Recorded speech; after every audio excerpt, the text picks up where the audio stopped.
Chapter 31, entitled Balloons.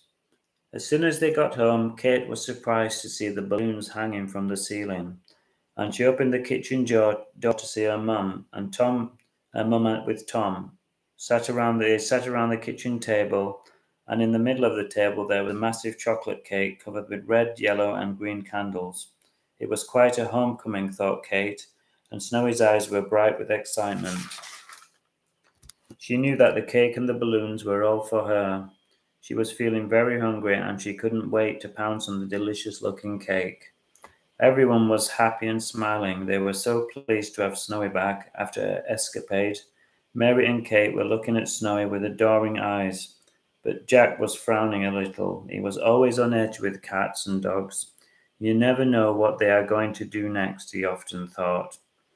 Mary lit the candles and Snowy's eyes lit up just as brightly. I bet Snowy's never seen candles before, said Kate, or a cake as big or as delicious as this, said Mary, as she began to cut the cake into segments.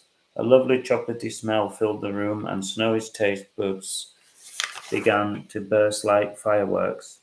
There was no way that she was going to wait for her slice, and in an instant, before anyone could shout or hold her back, she was onto the cake like a hound on a rabbit.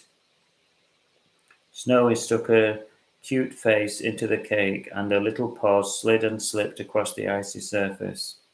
What no one realized was that Snowy was extremely hungry, and all of the adventures of the last few days had worn her out. She needed fuel.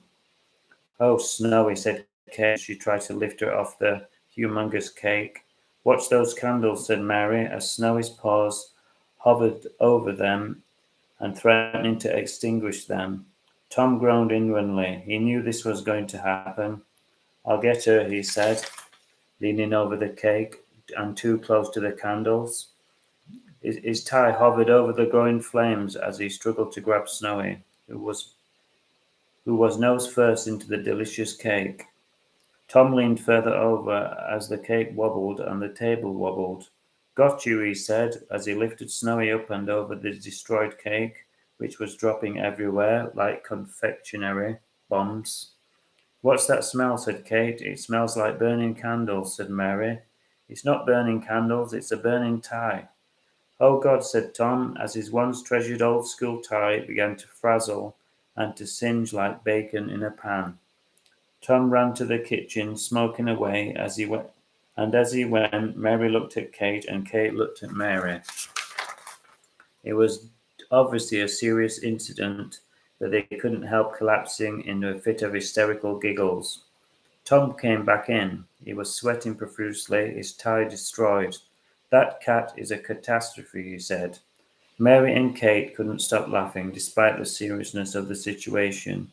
"She may be a catastrophe," said Kate, "but we love her just the way she is," said Kate, and Mary nodded in between eating another slice of cake. Snowy was obliviously licking the chocolate off her lips.